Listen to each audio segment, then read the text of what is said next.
Hello and welcome to Storywala Cafe. This story is a special tribute to all those brave hearts who sacrificed their lives in Galwan Valley last year.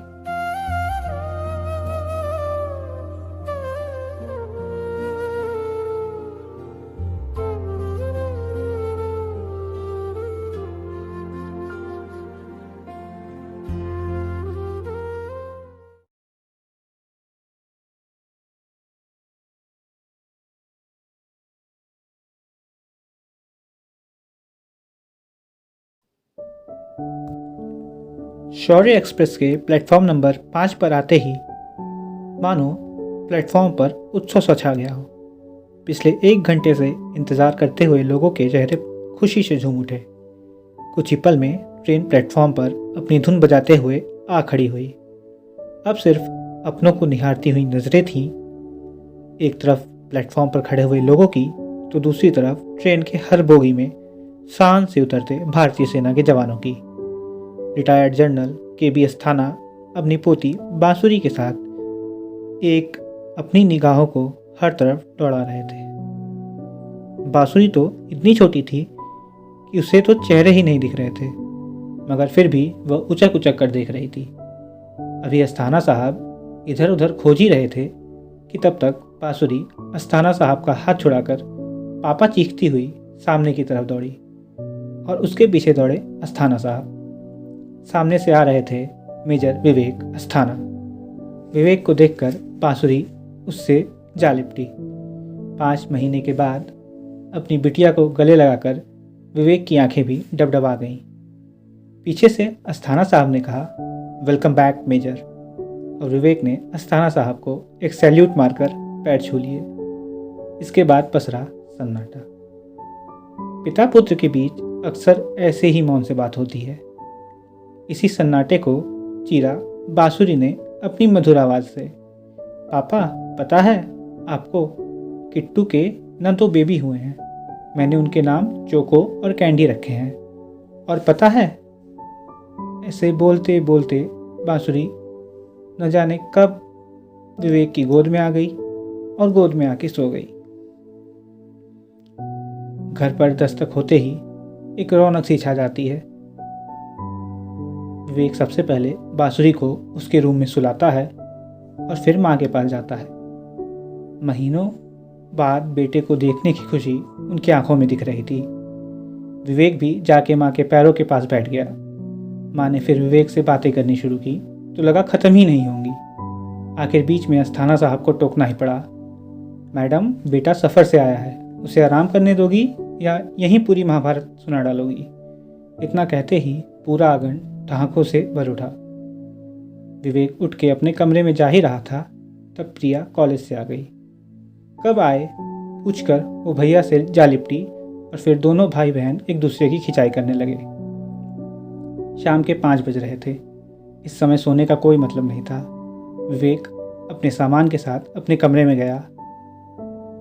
आते ही जिस शख्स को उसकी नज़रें तलाश रही थी वो कमरे में ज़रूर होगी, मगर दिशा यहाँ भी नहीं थी। कमरे में से फ्रेश होकर विवेक बाहर आता है और माँ से पूछता है, माँ दिशा कहाँ है? माँ कहती है, वो सुबह से किचन में लगी है और तेरे लिए केक बना रही है। मगर केक किस लिए? पिताजी पीछे से कहते हैं, मेजर साहब शायद आप भूल रहे हैं, कल आपका जन्मदिन भी है। अरे हाँ, सफ़र की थकान में मैं तो भूल ही गया। विवेक दिशा से मिलने किचन में जाता है। दिशा विवेक को देख कहती है, फुर्सत मिल गई हमें हमसे मिलने की। दिशा विवेक को देखकर कहती है, फुर्सत मिल गई हमसे मिलने की? अजी हम तो बड़ी देर से आपकी तलाश कर रहे थे। आप ही अपना दीदार नहीं कराना चाहती तो मैं क्या करूं? और एक हल्की सी हंसी के साथ विवेक दिशा को गले लगा लेता है। इस गले लगने के क्षण को मामूली समझना भूल हुई। सामान्य तौर पर एक कपल के बीच गले लगना आम बात है, मगर एक सैनिक का अपने प्रेम को गले लगाना नहीं। दोनों में से किसी को ये नहीं पता कि अगली बार वो गले कब मिलेंगे, कल, 1 महीने बाद, साल भर बाद, या फिर कभी नहीं। एक सीमा प्रहरी की पत्नी होना अपने आप में एक साहस भरा कर्तव्य है और दिशा को ये बात मालूम थी। दिशा विवेक की कमजोरी नहीं, उसकी ताकत थी। इसलिए दिशा ने कभी भी विवेक को ऐसे सवाल नहीं किए जिससे वो अपने कर्तव्य से भ्रमित हो। क्षण भर के लिए गले लगकर ये दिशा विवेक महीनों के प्रेम को अपने भीतर भर लेते। तभी इस मधुर प्रेम प्रक्रिया में एक छोटी सी और मधुर आवाज़ होती है। बांसुरी जागकर पापा करते हुए दौड़ती चली आती है। विवेक बांसुरी को गोद में लेता है और फिर तीनों एक साथ गले लगते हैं। आंखों को ऐसा दृश्य मौन ही सुंदर लगता है। बांसुरी इस मौन को फिर खत्म करती है और विवेक से कहती है कि उसे घुमाने ले चले। दिशा बांसुरी से कहती है कि बेटा पापा भी थके हैं, कल ले चलेंगे, लेकिन बांसुरी की जिद से विवेक उसे बाहर ले जाता है। बड़े अस्थाना साहब भी एक वॉक करने के बहाने साथ हो लेते हैं।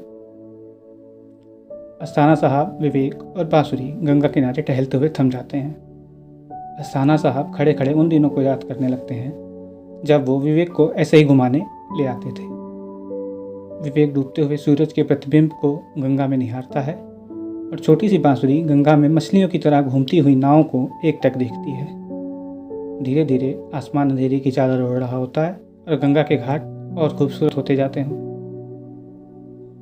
चलते चलते तीनों मणिकर्णिका घाट तक आ जाते हैं। अस्थाना साहब के मुंह से निकल जाता है जीवन का सत्य।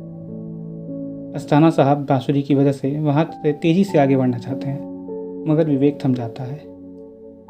घाट पर चलती हुई चिताओं को देख बांसुरी मासूमियत से पूछती है, पापा ये लोग आग क्यों जला रहे हैं? आमतौर पर लोग बच्चों को जीवन की सच्चाई से दूर रखना चाहते हैं, मगर विवेक चाहता है कि बांसुरी उसी तरह हिम्मती बने, इसलिए वो सीधे सच बताता है। विवेक के सब बताने पर बांसुरी पूछती है कि पापा जब ये लोग भगवान जी के पास जा रहे हैं तो बाकी लोग रो क्यों रहे हैं? दादी कहती हैं कि भगवान तो बहुत अच्छे हैं। अब विवेक की बातों को बांसुरी कितना समझी इसका अंदाजा इसी बात से लगाया जा सकता है। खैर टहलकर सब वापस घर आ जाते हैं।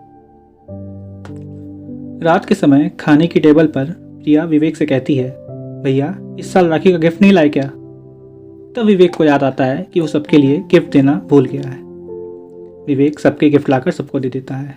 माँ के लिए साड़ी, अस्थाना साहब के लिए रौबदार हाफ जैकेट, प्रिया के लिए खूबसूरत सी कुर्ती और नन्ही बांसुरी के लिए राजस्थानी ड्रेस और एक डॉल। सबके चेहरे पर तोहफे से मिली खुशी झलक रही थी। तभी इसी बीच प्रिया ने पूछा, भैया भाभी के लिए क्या लाए, हमें भी दिखाओ। अरे इसके लिए मैं आया हूं ना, किसी तोहफे से कम है? विवेक दिशा की ओर देखते हुए कहता है। घड़ी की सुई तेजी से बढ़ता हुआ देख अस्थाना साहब सबको सोने के लिए कह देते हैं। थक हार कर विवेक दिशा अपने कमरे में आते हैं। दिशा का चेहरा उतरा हुआ होता है और विवेक उसे चिढ़ाना चाह रहा था। विवेक दिशा से पूछता है, सबके तोहफे अच्छे थे ना? इस पर दिशा कुछ जवाब नहीं देती। मामले की गंभीरता को देखते हुए विवेक दिशा का लाया हुआ तोहफा एक सॉरी के साथ पेश कर देता है। इसी रूठने मनाने मगर शांत रहने की प्रक्रिया को ही तो प्रेम कहते हैं।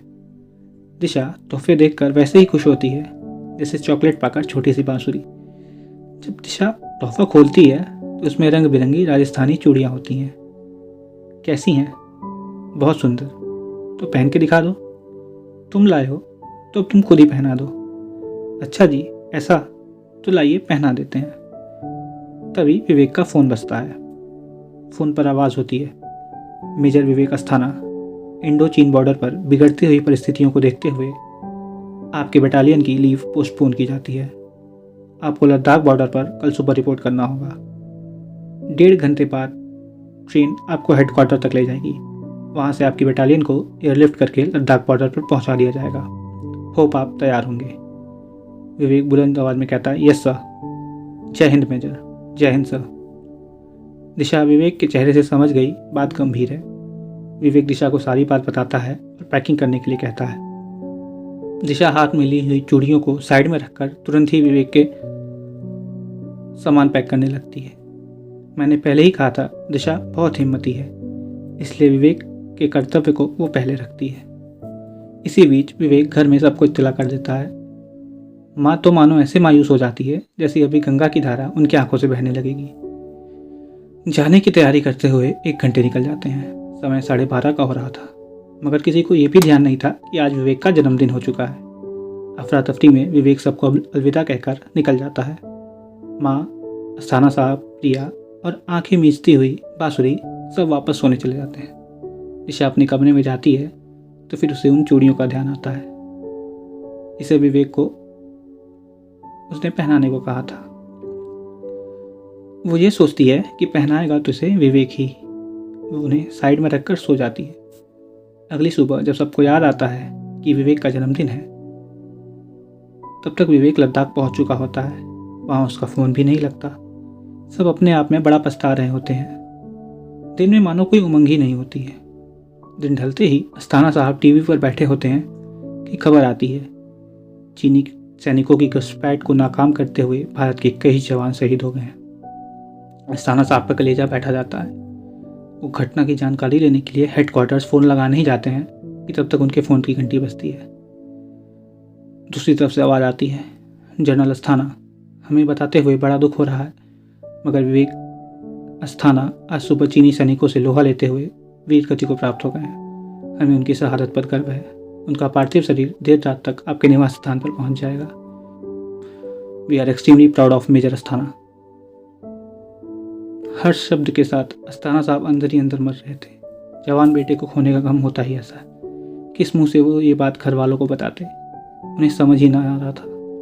इधर दिशा विवेक के लिए बनाए हुए केक को सजाने में लगी थी। विवेक ना सही, मगर उसका बर्थडे तो मनाया जा सकता था।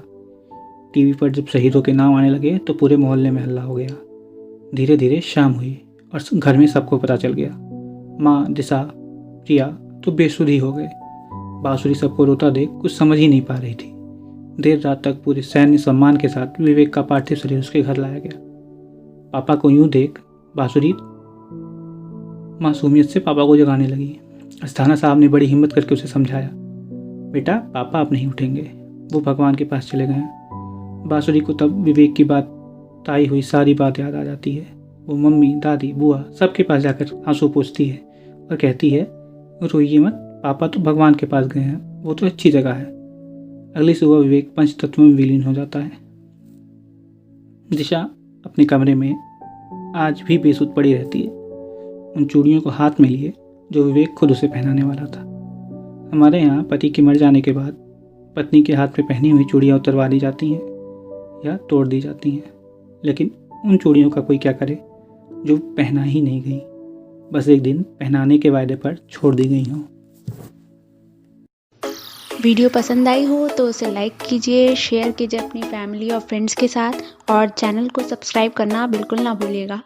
और ऐसी ही कहानियों से जुड़ी अपडेट्स के लिए आप हमें फॉलो कर सकते हैं हमारे इंस्टा और फेसबुक हैंडल पे। दोनों हैंडल्स के नेम्स नीचे डिस्क्रिप्शन बॉक्स में दिए होंगे।